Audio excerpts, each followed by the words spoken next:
Hello dear students, welcome to Anoop sir maths. आज हम बात करते हैं exercise 2.2 class ninth maths. Basics वाला वीडियो देख लिया क्या? हाँ, एक्सरसाइज 2.2 से पहले जो एग्जांपल्स थे उनको समझा दिया गया है। जो कॉन्सेप्ट हमें नीड है एक्सरसाइज 2.2 करने के लिए वो भी हमने डिस्कस कर लिया है। तो स्टार्ट करते हैं एक्सरसाइज 2.2। फर्स्ट क्वेश्चन कह रहा है भाई, find the value of the linear polynomial 5x-3। या आपके पास एक लीनियर पोलिनोमियल है 5x-3। इसकी वैल्यू पता करनी है अगर x 0 हो, x की वैल्यू -1 हो और x की वैल्यू 2 हो। तो देखो कैसे करेंगे। हमारा जो पोलिनोमियल है उसको मैं px से रिप्रेजेंट कर लेता हूं, दैट इज 5x-3। अब फर्स्ट केस में आपको कह रहा है x इक्वल्स टू 0 है, तो आपका पोलिनोमियल 0 है ना, मतलब पोलिनोमियल की वैल्यू 0 पे ब्रैकेट के अंदर 0 लिखा है, मतलब वेरिएबल की जगह 0 पुट करेंगे अब हम। तो हो जाएगा 5 × 0 - 3। 5 को 0 से मल्टीप्लाई करेंगे 0 आएगा, 0 - 3 आंसर क्या आ जाएगा बेटा जी? -3। क्लियर है? इजी सा कॉन्सेप्ट है। सिमिलरली सेकंड पार्ट में आप क्या करेंगे, x की जगह -1 पुट करेंगे, तो p ऑफ -1 क्या हो जाएगा? 5 × -1 - 3। देखो यहाँ पे ब्रैकेट मल्टीप्लाई होंगे, क्या होंगे? Bracket multiply. तो 5 को -1 से मल्टीप्लाई करेंगे तो -5 आएगा, -3। दोनों माइनस के हैं, डिजिट प्लस हो जाएंगी, साइन का आंसर वही आ जाएगा, मतलब माइनस का ही साइन आएगा और माइनस के 8 बन जाएंगे, है ना। साइन में बहुत सारे बच्चों को प्रॉब्लम है, तो प्लीज उसकी प्रैक्टिस कर लो थोड़ी सी। एक्स की वैल्यू 2 पुट करनी है, तो P2, ये कोई जरूरी नहीं है कि आप ये लिखे ही, ये PX लिखना कोई जरूरी नहीं है ना, बट मैं समझा रहा हूं तुम्हें, ये ऐसा होता है। तो दैट इज 5 × 2 - 3। 5 × 2 = 10 -3 आंसर आ गया 7। तो भाई साहब क्या हुआ, जब आपने x की जगह 7 पुट किया तो एक्सप्रेशन की वैल्यू आई है -3। जब आपने x की जगह माइनस पुट किया तो वैल्यू आई -8। और जब आपने x की जगह 2 पुट किया तो वैल्यू आई 7। अब देखो यहाँ पे कोई भी वैल्यू पुट करवा सकता है तुमसे x की जगह, है ना। फ्रैक्शनल वैल्यू भी हो सकती है, डेसिमल वैल्यू भी हो सकती है, तो हमें थोड़ी सी क्या होनी चाहिए, कैलकुलेशन की प्रैक्टिस होनी चाहिए। ओके, चलो फिर नेक्स्ट देखो second question. Find the value of quadratic polynomial. अभी आपके पास जो पोलिनोमियल था बेटा वो लीनियर था, मतलब उसमें 5x था ना, डिग्री क्या थी इसकी? 1 थी। बट यहाँ पे एस स्क्वायर है, मतलब डिग्री 2 है। तो इस पोलिनोमियल की डिग्री 2 होने से इसका नाम क्या पड़ गया था? क्वाड्रेटिक हो गया था। तो इसकी भी वैल्यू पता करनी है, तो आप कहेंगे देखो हमारा पोलिनोमियल है P S, that is 7s² -4s+6। First case में s की जगह 0 पुट करना है, तो आपका पी एस क्या हो जाएगा? 7 × 0² -4 × 0 + 6। देखो भाई, 0 का स्क्वायर 0, उसको 7 से मल्टीप्लाई किया 0, -4 × 0 0 +6। देखो इन दोनों जीरो का तो कोई रोल है नहीं, तो आंसर क्या आ गया हमारा? +6 आ गया। क्लियर है? और यहाँ पे आप हाँ हाँ, अरे वाह, यहाँ पे 0 लिखना था सर, मैंने कहा ओके। तो ये P0 आ गया आपका। नाउ सेकंड पार्ट, आपको क्या करना है, इसकी जगह -3 पुट करना है, तो आपने कहा P-3 क्या हो जाएगा हमारा? 7 × -3² -4 × -3 + 6 इक्वल्स टू, देखिए 7 -3 का स्क्वायर आई थिंक 9 होता है। ये बात तो अपन पढ़ के आ चुके, कोऑर्डिनेट ज्योमेट्री पढ़ी थी तब समझ में आ ही गया था अपने को। ओके, प्लस क्योंकि minus into minus plus, 4 × 3 = 12 +6, 7 × 9 = 63 plus 12 + 6 कितने हो गए? 18। हाँ, बाद में भी कर सकते हो, कोई दिक्कत नहीं है। और इन तीनों का प्लस करोगे तो कितना आएगा? 81 आएगा। 8 + 3 11, कैरी 1, 6 और 1 7 + 1 8, हाँ 8 सही है। तो आपके पास p की वैल्यू P-3 कितना आ गया बेटा जी? 81 आ गया। थर्ड पार्ट देखिए, s की जगह 4 पुट करना है, तो आपने कहा सर देखो P4 क्या हो जाएगा? 7 × 4² -4 × 4 + 6। 7 × 4² = 16 माइनस, क्योंकि यहाँ माइनस अंदर प्लस है तो आंसर या प्रोडक्ट माइनस का आएगा, दैट इज 4 4 = 16 + 6। 16 7 = 112, या माइनस के 16 है, प्लस का 6 है, तो माइनस का 10 बचेगा भाई। ओके, और -10 करेंगे 112 में से तो 102 बचेगा। तो आपकी वैल्यू जा चुकी है। यहाँ पे s की जगह 0 पुट करेंगे अगर हम पोलिनोमियल में, तो पोलिनोमियल की वैल्यू आएगी 6। जब हम s की जगह -3 पुट करेंगे तो पोलिनोमियल की वैल्यू आएगी 81। जब हम s की जगह 4 पुट करेंगे तो हमारे पोलिनोमियल की वैल्यू आ रही है 102। ये वैल्यू आ रही है पोलिनोमियल की, है ना। जब आप 10th में जाएंगे, है ना, अभी भी आएगा अपने पास, that is zeros of polynomial, वो एक वर्ड आएगा जीरोज ऑफ पोलिनोमियल। तो उस टाइम पे हम समझेंगे कि what is the meaning of zeros of polynomial and what is the meaning of value of A polynomial.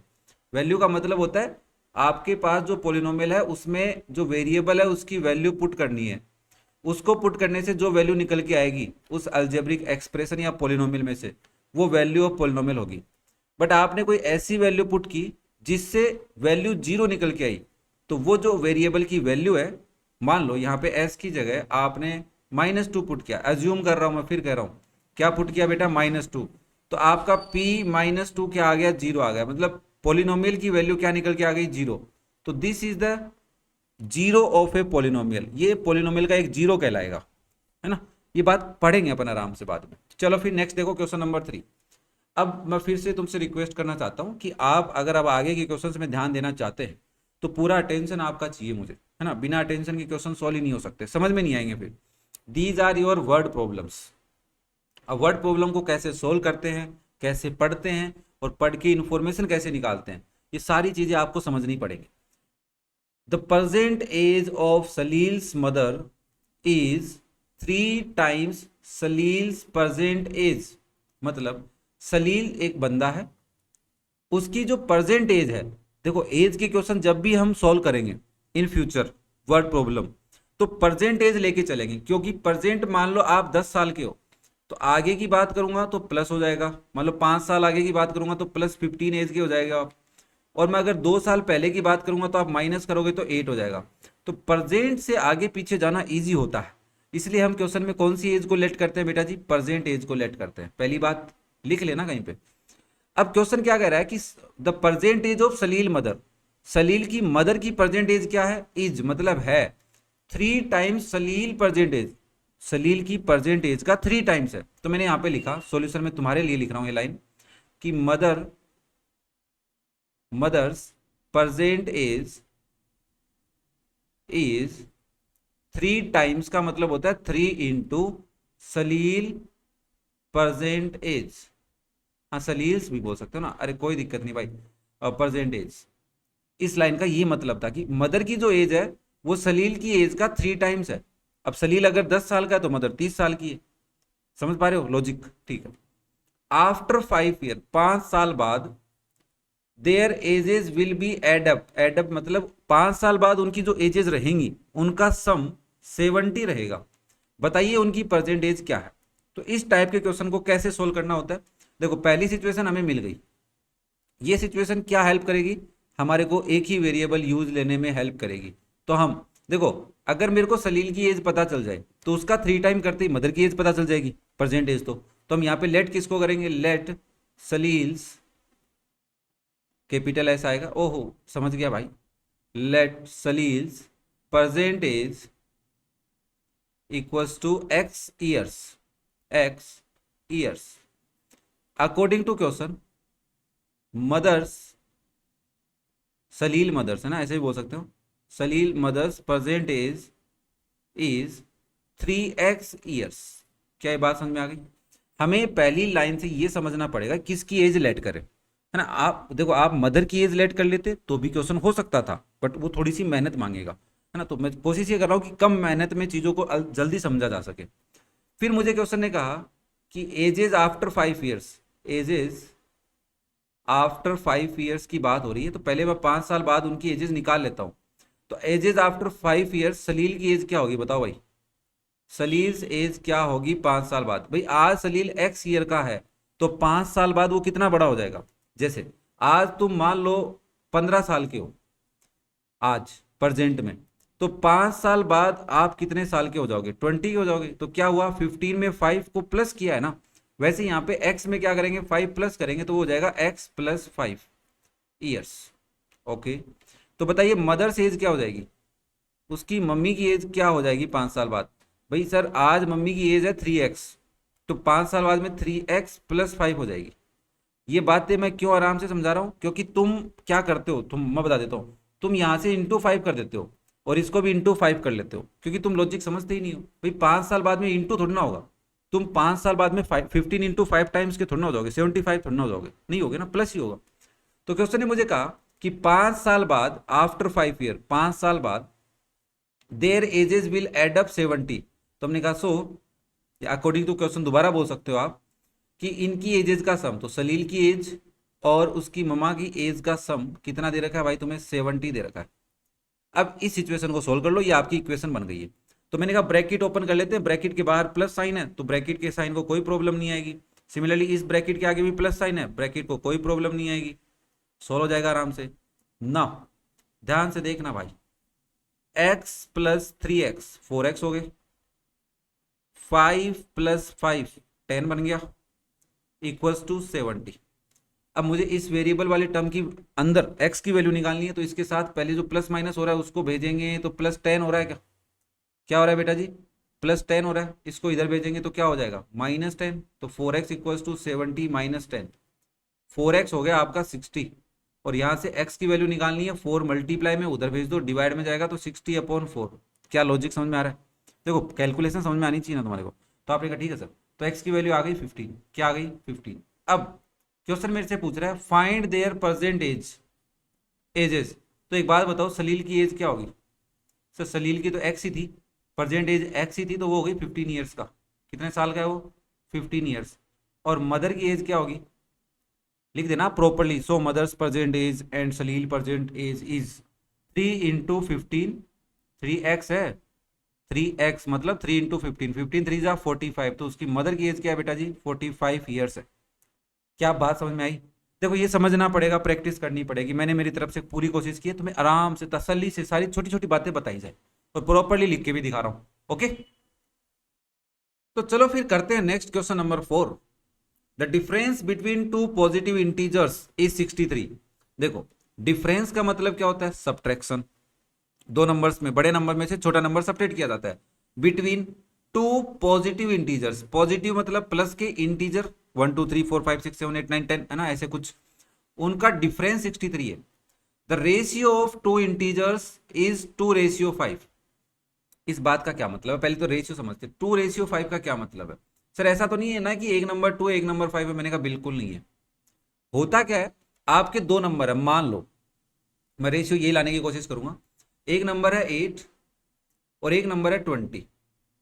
तो मैंने रेशियो कैसे लिखा जाता है, पहले एक नंबर फिर दूसरा नंबर, तो आपने लिखा 8:20। इसको फ्रैक्शन में भी लिख सकते हैं 8/20। अब दोनों 4 से कट रहे हैं, 2 टाइम 5 टाइम, तो ये बन गए 2/5। और रेशियो बन गया भाई अब अगेन 2:5। तो 2:5 का मतलब क्या है सर, इधर कुछ भी हो सकता है, 8 और 20 थे ओरिजिनल में, हो सकता है कोई और नंबर हो, ये पता कैसे चलेगा। देखो सर यहाँ पे 2/5 निकालने के लिए आपने उनको सेम नंबर से काटा है। अब ये सेम नंबर अगर मैं वापस मल्टीप्लाई कर दूं, जैसे एक नंबर 2 था, यहां मैंने किससे डिवाइड किया 4 से, तो 2 को 4 से मल्टीप्लाई करते वापस 8 बना कि नहीं बना। सिमिलरली 5 को अगर आप 4 से मल्टीप्लाई करो तो वापस 20 बना कि नहीं बना। तो वापस वो नंबर भी बन सकते हैं, कैसे बनेंगे, अगर हमें ये पता चल जाए कि हम सिंप्लीफाई करने के लिए किससे काटा। तो रेशियो से वापस से क्वांटिटी कैसे बनाई जाती है, हम यहाँ पे इस 4 को जो अभी हमें पता था इसको हम एक नंबर मान लेंगे, वेरिएबल मान लेंगे कि साहब एक नंबर था जिससे काटा था, है ना, वो नंबर हमारा x है।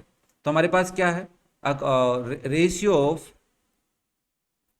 टू इंटीजर्स, दो इंटीजर्स का रेशियो दे रखा है हमें 2:5। अब इनसे नंबर तो बनाने पड़ेंगे, तो हमने क्या कहा, लेट कॉमन रेशियो, जो नंबर काटा जाता है उसे कॉमन मल्टीपल या फिर कॉमन रेशियो कहा जाता है, आप उसको x ले लो, तो आपके नंबर्स क्या हो जाएंगे, सो इंटीजर्स आर पहला हो जाएगा 2x एंड दूसरा हो जाएगा 5x अकॉर्डिंग टू क्वेश्चन इनका डिफरेंस। अब एक बात बताओ, डिफरेंस बोला है तो 2x माइनस 5x लिखूं या 5x माइनस 2x लिखूं। सर डिफरेंस का मतलब होता है बड़ा नंबर माइनस छोटा नंबर। अब सेम नंबर से आप 2 से मल्टीप्लाई करो और एक नंबर उसी नंबर को 5 से मल्टीप्लाई करो, कौन बड़ा आएगा, ऑब्वियसली 5 वाला आएगा। तो आपने लिखा 5x minus 2x will be 63। अब बस हमें सोल्व करना है, x की वैल्यू निकालनी है, x की वैल्यू निकाल के वापस से नंबर बता देंगे, एक 2x और एक 5x है।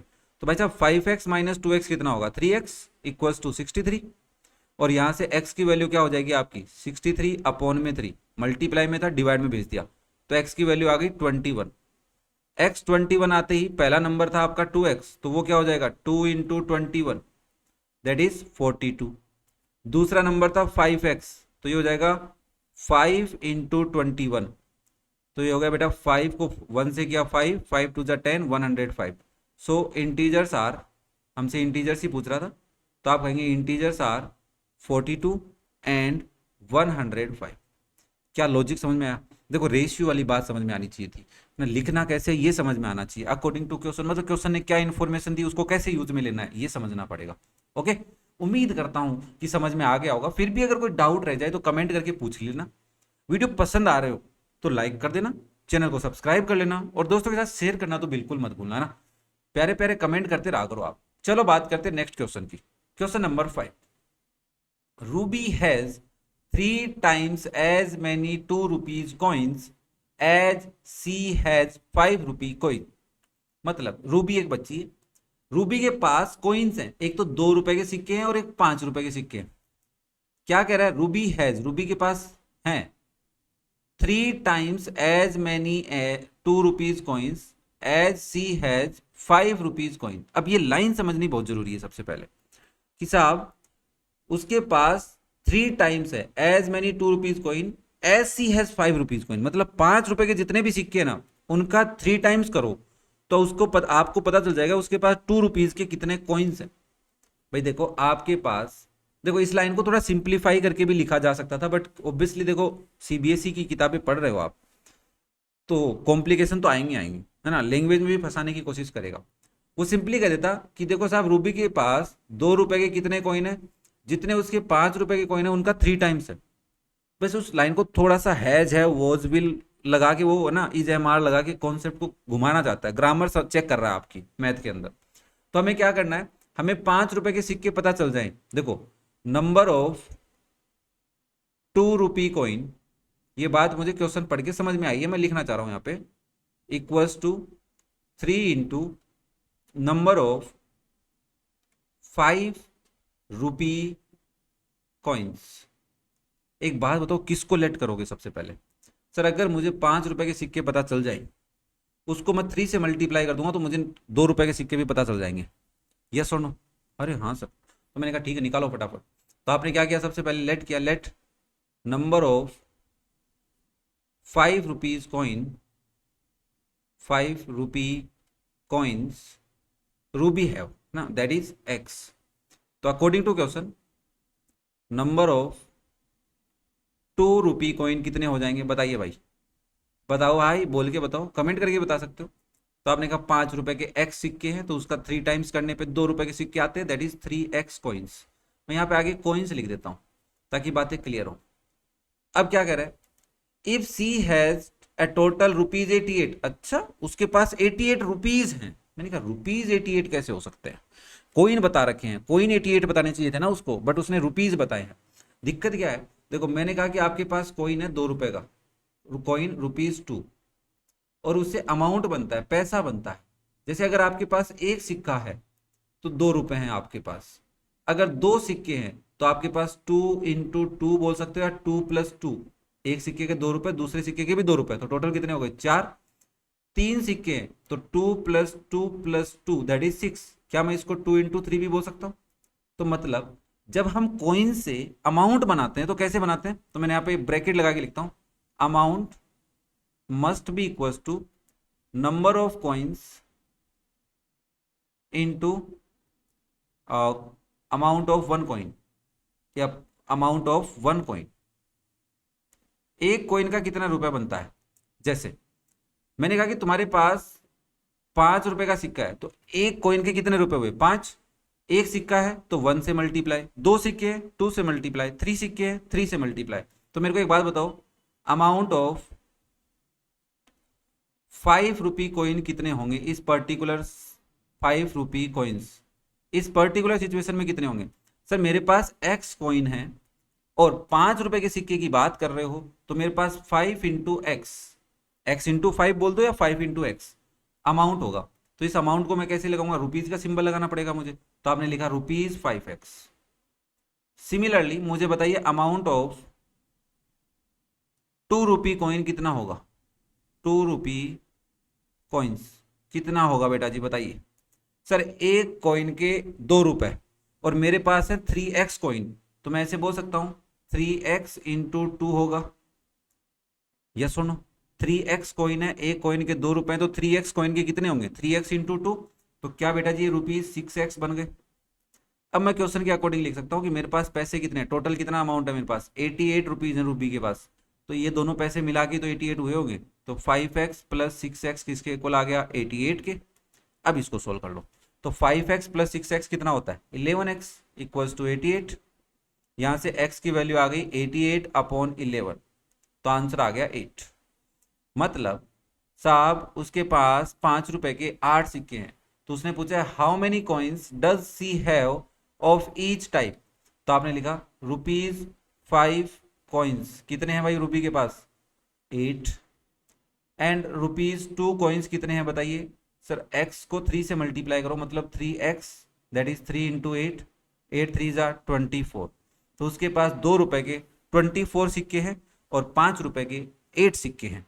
क्या बात क्लियर हुई। पहले तो सिक्के पता करने थे, सिक्के पता करने के बाद में उनका अमाउंट पता करना था, और आई थिंक ये लॉजिक आपको समझ में आया है कि कॉइन से रुपए कैसे निकाले जाते हैं। और इसके लिए मैंने तुम्हारे को एक फॉर्मूला भी लिख के दिया है कि अगर आपको अमाउंट निकालना हो with the help of coins, तो आप क्या करेंगे, नंबर ऑफ कॉइन्स को एक कॉइन के अमाउंट से मल्टीप्लाई करेंगे। अमाउंट ऑफ 1 कॉइन, 2 रुपए का सिक्का 2 से मल्टीप्लाई, 5 रुपए का सिक्का 5 से मल्टीप्लाई, आजकल तो 10 के सिक्के और 20 के सिक्के भी आ रहे हैं, तो 10 से भी मल्टीप्लाई करना पड़ सकता है और 20 से भी करना पड़ सकता है ना।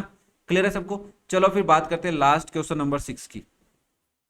6 ही कैसे है भाई, ये कौन सा क्वेश्चन था 5 वाला, फिर डायरेक्ट 7 कैसे आया। अरे क्वेश्चन तो बहुत थे इसमें, 7 थे ना। हाँ 6 वाला क्वेश्चन ही गायब हो गया। 1 मिनट रुको बेटा जी, मिल गया बेटा जी, क्वेश्चन नंबर 6 मिल गया अपने को। कह रहा है कि a farmer cuts A 300 feet fence, एक फार्मर के पास 300 फीट का फेंस है, फेंस मतलब जाल है ना, वायरिंग का जाल या वायर बोल दो जो भी है, उसको उसने कट किया है into 2 pieces of different size.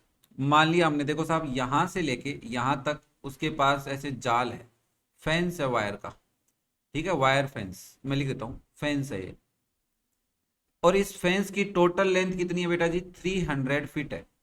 Okay, और उसने इसको 2 पार्ट्स में कट कर लिया डिफरेंट साइज, मतलब एक छोटा और एक बड़ा। मैंने कहा ठीक है साहब यहां से कट कर लिया, एक तो ये बन गई साइज और दूसरी साइज ये बन गई, कोई दिक्कत। चलो फिर कह रहे the longer piece is 4 times as long as the shorter piece, मतलब बड़े वाले पीस की लंबाई क्या है, छोटे वाले पीस की जो लंबाई है ना उसका 4 टाइम है। तो मैंने कहा इस बात को ऐसे लिख सकता हूं कि अगर छोटे वाले की x है तो बड़े वाले की क्या होगी 4x होगी, 4 टाइम्स। तो हम इसको लिखेंगे कैसे, देखो सबसे पहले मैं बात यहाँ पे इस लैंग्वेज को, ये वाली जो लाइन लिखी है ना इसको मैं नॉर्मल भाषा में लिख रहा हूं, length of longer piece is 4 times, मतलब multiply length of shorter piece. अब मुझे एक बात बताओ किसकी लेंथ को लेट करते हैं आप, ऑब्वियसली शॉर्टर की लेंथ को लेट करते, उसको 4 से मल्टीप्लाई करते, लॉन्गर की आ जाती। तो हम यहाँ पे सॉल्यूशन में क्या लिखेंगे, सबसे पहले let length of shorter piece of fence is x feet. Hello dimensions, तो according to question length of, as per question भी बोलते हैं कई बार इसको ना, तो APQ भी लिखोगे तो भी चलेगा, या सिंस और देयरफॉर से भी काम चला सकते हो। और length of longer piece is 4 into x feet. अब टोटल लेंथ पता है हमें, and total length is 300 feet. तो भाई अगर तुमने उसके 2 टुकड़े किए तो दोनों टुकड़ों की लेंथ को प्लस करने से टोटल भी तो बननी चाहिए। तो आपने लिखा सो इस बात का ये मतलब समझ में आया हमारे को कि x प्लस 4x किसके इक्वल है 300 के इक्वल आना चाहिए, फिर तो बात खत्म। सोल्व कर लो, x प्लस 4x कितना बन गया आपका 5x इक्वल्स टू 300, और यहां से x की वैल्यू निकालनी है तो 5 मल्टीप्लाई में उधर भेज देंगे बेटा जी, तो क्या हो जाएगा डिवाइड में, तो 300 अपॉन 5, 5 का डिवाइड 30 में गया 6 टाइम, और 0 में गया 0 टाइम। हेलो भाई साहब देखो, ये डिवाइड भी कई बार बच्चों को बड़े कंफ्यूज करते हैं। 5 का डिवाइड कर रहा हूँ, पहली डिजिट में नहीं गया, 2 डिजिट लेनी पड़ी मेरे को, 6 टाइम पे गया, 30 आया, माइनस किया 0, ऊपर से मैं 0 लेके आ गया, तो ऐसा थोड़ा ना 6 टाइम ही डिवाइड गया है सर, 0 आ गया ना रिमाइंडर। तो अरे भाई रिमाइंडर कहाँ आया, अभी तो ऊपर से डिजिट लेके आए हो, तो अभी भी आपको 5 का डिवाइड इस 0 में करना पड़ेगा। 0 टाइम जाएगा, फिर 0 आएगा, अब माइनस करोगे तो 0, अब ऊपर से डिजिट तो आ नहीं रही है हमारे पास, अब रिमाइंडर है। तो भाई साहब 60 आएगा, 6 मत लिख देना please, I kindly request you बेटा जी प्लीज।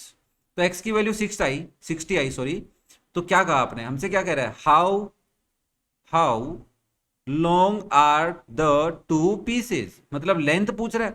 तो हमने कहा साहब देखो, शॉर्टर पीस की लेंथ क्या आई, length of shorter piece is 60 feet, and what is the length of longer piece, longer टुकड़े, बड़े टुकड़े की पीस, 4 इंटू 60 हुआ, तो 4 को 6 से किया, 24 आया, 0 साथ में चलेगा, 240 फीट। तो this is your answer, I think so, है ना। लैंग्वेज वाले क्वेश्चन या जिनको हम वर्ड प्रॉब्लम्स बोलते हैं, और तुम्हें इतना डर लगता था या लग रहा होगा, क्वेश्चन पढ़ने के बाद में इतना डर तो नहीं लग रहा है ना। अगर ऐसा है तो कमेंट करके बताना जरूर मुझे, कितना डर लग रहा है कितना नहीं लग रहा। अगर ज्यादा डर लग रहा है तो कोई दिक्कत नहीं, हम आगे आने वाले क्वेश्चंस में और डीपली पढ़ लेंगे उनको, बट कमेंट करके जरूर बताना मुझे, ओके। चलो अब करते हैं हम last question, question number 7। Easy सा है भाई, कह रहा है if the length of a rectangle is 3 more than का मतलब ज्यादा, तो प्लस होगा, किससे है, ट्वाइस इट्स विड्थ। इस लाइन को मैं लिख देता हूं तुम्हारे लिए, कह रहा है लेंथ किसके इक्वल है, 3 ज्यादा मतलब +3 होगा, चाहे वो आगे करो चाहे बाद में करो। किस में +3 करना है, ट्वाइस इट्स विड्थ, तो ट्वाइस का मतलब डबल, विड्थ का मतलब, विड्थ बोला है ब्रीथ बोलो बात एक ही, पर हम विड्थ ही लिख देते हैं सर, हम क्यों कंफ्यूज हो। तो ट्वाइस ऑफ विड्थ में हमें 3 प्लस करना है, मतलब लेंथ की जो वैल्यू है ना वो क्या है, विड्थ के डबल से 3 ज्यादा है, ऐसे समझो आप। लेंथ की वैल्यू क्या है, विड्थ जो है उस रेक्टेंगल की, उसकी डबल मतलब ट्वाइस, डबल का मतलब होता है 2 से मल्टीप्लाई करना, थ्राइस का मतलब होता है 3 से मल्टीप्लाई करना, 4 टाइम्स का मतलब होता है 4 से मल्टीप्लाई करना, और उससे 3 ज्यादा है, मोर देन 3 है, क्या है बेटा जी, more than 3। Hello, more than 3, तो +3 होगा, ठीक है। अब मुझे एक बात बताओ, किसकी वैल्यू को लेट करोगे, विड्थ की लेंथ करोगे या लेंथ की करोगे। तुम करना चाहो तो लेंथ की कर सकते हो, बट तुम्हें लेंथ की वैल्यू किस पे डिपेंड नजर आ रही है, विड्थ पे। जब मुझे विड्थ पता होगी, उसका डबल करूंगा और उसमें +3 कर दूंगा, तो काम आसान हो जाएगा। हाँ या ना बोलो भाई। तो आपने कहा ठीक है सर, आप कह रहे हो तो मान लेते, मैंने कहा मानना ही पड़ेगा। फिर मुझे कह रहा है पेरीमीटर 24 है, तो बताइए डायमेंशन क्या है रेक्टेंगल की, मतलब हमसे लेंथ और विड्थ ही पूछ रहा है, तो हम क्या करेंगे, सबसे पहले हम सबसे पहले लिखेंगे लेट विड्थ ऑफ रेक्टेंगल, कि रेक्टेंगल की विड्थ क्या रहेगी हमारी, x। यूनिट क्या लगाऊं, देखो यहाँ पे सेंटीमीटर दे रखा है क्या तुम्हें, तो पेरीमीटर सेंटीमीटर में, तो विड्थ भी सेंटीमीटर में रही होगी। अकॉर्डिंग टू क्वेश्चन लेंथ क्या हो जाएगी भाई रेक्टेंगल की, length of rectangle will be, बताइए जरा। तो आपने कहा सर देखो बहुत आसान है, 2x + 3 सेंटीमीटर। मैंने कहा अच्छा, हमसे ही गद्दारी कर रहे हो हैं, कि ऐसा नहीं कह रहे सर, समझ में आ गया, नहीं हमें पता है सर, हम बता देते हैं अभी। मैंने कहा ठीक है भाई। अब क्या करेगा, हमें पेरीमीटर दे रखा है, एंड पेरीमीटर ऑफ रेक्टेंगल हमें गिवन है, पेरीमीटर ऑफ रेक्टेंगल आपको गिवन है, दैट इज 24 सेंटीमीटर। तो आप सबसे पहले पेरीमीटर का फॉर्मूला बताएंगे इसको, तो आपने कहा since perimeter of rectangle is, क्या होता है बेटा पेरीमीटर ऑफ रेक्टेंगल, बताइए जरा। नहीं मुझे पता है बहुत सारे बच्चों को दिक्कत है, that is 2 bracket L + B होता है। तो आपने कहा देयरफॉर, इसका मतलब 2 ब्रैकेट L + B की वैल्यू 24 है इस पर्टिकुलर रेक्टेंगल के लिए। मैंने कहा यस, तो वैल्यू पुट करो, 2 ब्रैकेट, लेंथ की वैल्यू क्या है 2x + 3, प्लस ब्रीथ की वैल्यू या विड्थ बोलो एक ही बात है, x है, इक्वल्स टू 24। देखो बेटा ये है ब्रैकेट, और ये है ब्रैकेट के साथ मल्टीप्लाई में, तो इसको उधर भेजा जा सकता है, तो ब्रैकेट यहीं रह जाएगा। तो आपके पास बचा 2x + 3 + x इक्वल्स टू 24/2। ये सोल हो रहा है क्या, 2x + x सोल हो रहा है, क्या आएगा 3x + 3 इक्वल्स टू, ये आ गया 12। यहां से 3x को यहीं रखेंगे, +3 को उधर भेजेंगे सबसे पहले, तो हो जाएगा 3x इक्वल्स टू 12 माइनस 3, तो 3x आ गया 9। और बेटा जी आपके पास x की वैल्यू आ गई 9/3, x के साथ 3 मल्टीप्लाई में था तो आपने उधर भेज दिया, तो वो चला गया डिवाइड में, तो x की वैल्यू क्या आ गई, 3 आ गई भाई। x3 आने का मतलब, सर x3 आने का मतलब है विड्थ आ गई हमारे पास। विड्थ है आपकी 3 मीटर, मीटर की सेंटीमीटर है, अरे सर सेंटीमीटर है, आप भी क्यों मजे ले रहे हो। मैंने कहा ओके। अब बताइए लेंथ कितनी है, सर लेंथ है आपकी 2x+3, इसका मतलब है पहले तो 2 को 3 से मल्टीप्लाई करो और उसमें +3 करेंगे, तो 2 3 = 6 +3, तो आंसर आ गया 9 सेंटीमीटर। क्या बात क्लियर हुई भाई। तो इसी के साथ आपकी एक्सरसाइज खत्म होती है। फिर भी अगर कोई डाउट बच जाए तो कमेंट करके पूछ लेना। वीडियो पसंद आ रहे हो तो लाइक करते रहना, शेयर करते रहना अपने दोस्तों के साथ, और चैनल को सब्सक्राइब भी कर सकते हो, कोई दिक्कत नहीं है। बेटा कोई भी प्रॉब्लम आए, छोटी मोटी बड़ी जैसी भी आए, तो कमेंट करके पूछना है ना। मैं शॉर्ट्स वीडियो भी अपलोड कर रहा हूँ जिससे छोटे छोटे डाउट्स आपके क्लियर होते रहे साथ साथ में। फिर भी कोई डाउट बच जाए तो आप बता देना, मैं शॉर्ट्स वीडियो अपलोड करके आपको डाउट क्लियर कर दूंगा।